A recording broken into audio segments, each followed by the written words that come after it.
తాకట్లో ఉన్న మీ బంగారాన్ని విడిపించి ఆ రోజు ఆన్లైన్ రేటుకి కొంటాం. Sharma gold company.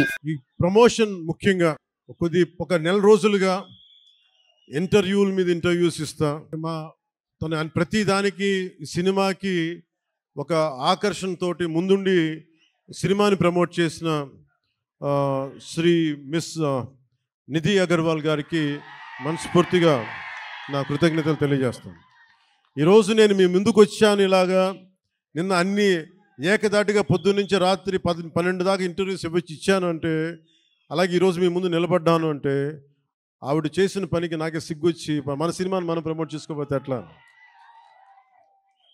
నేనేం నమ్ముతానంటే, ఇదివరకు సత్యానంద్ గారికి తెలుసు, ఎప్పుడు మన ఫోటో లేదు మీరు వేయచ్చు కదా అప్పుడున్న సినిమా పత్రికల్లో అంటే, మన సినిమా మన ముఖాలు ఎవరు వేస్తారని చెప్పి నేను అడిగితే, మీరు ఇంకా పెద్ద హీరో అసలు ఇంకా మీరు హీరో కాదు కదా, మీరు హీరో కూడా పెద్ద హీరో కాదు మీకు ఏమని చెప్పేవాళ్ళు.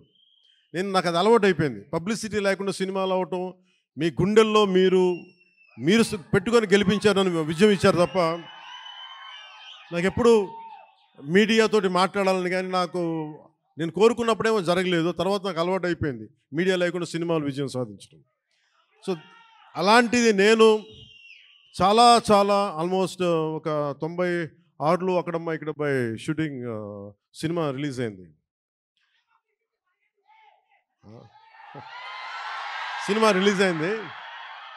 ఆ రోజు నుంచి ఈ రోజు దాకా ఎప్పుడు నేను చాలా ఏదో ఒక ఆడియో ఫంక్షన్ చేయటం. ఎందుకంటే నాకు సినిమాని మీరు చూడండి అని చెప్పడం నాకు చాలా సిగ్గుగా ఉంటుంది, ఇబ్బందిగా ఉంటుంది.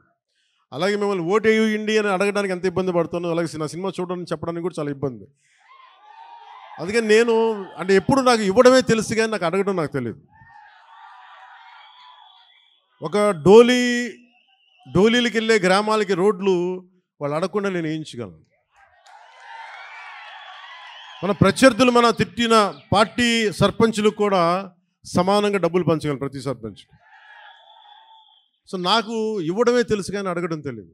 కానీ నేను అడగక్కర్లా, మీరు ఇస్తారని నాకు తెలుసు. అలాంటిది cinema I love you to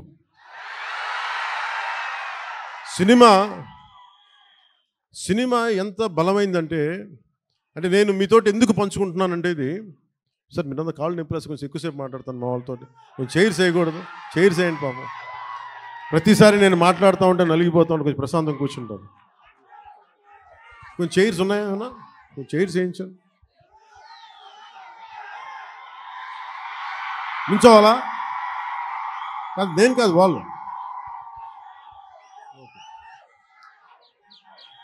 అంటే నాకు విశాఖపట్నం సత్యానంద్ గారు నన్ను ఇక్కడికి తీసుకొచ్చినప్పుడు నాకు యాక్టింగ్ అంటే తెలియదు, యాక్టింగ్ ఉన్నామాలు తెలియదు. మీరు అలసిపోయిన తర్వాత మాట్లాడతాం, మీరు అరౌండ్ ఎంతసేపు అరుస్తాం. ఈ అరుపులు, ఈ ఉత్సాహం రేపు సినిమాలకు ఉంచుకోండి, మొత్తం అలసిపోతాం.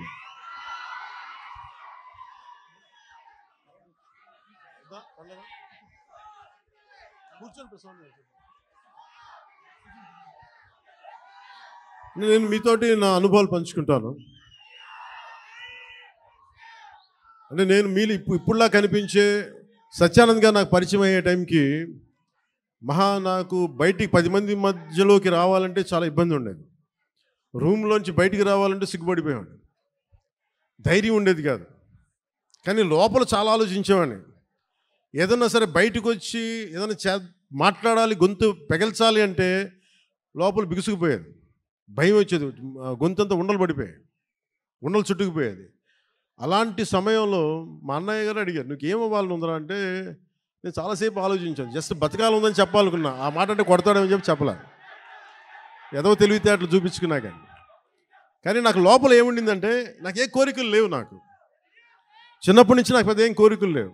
ఏదో మామూలుగా బతకడం తప్ప ఒక హీరో అవ్వాలనో లేదంటే సాధించాలనో లేదు. కానీ చిన్నప్పటి నుంచి ఉన్న ఒకే ఒక్క మూల లక్షణం ఏంటంటే, అన్యాయం జరిగితే ఎదురుదాడి చేయాలని ఉంటుంది.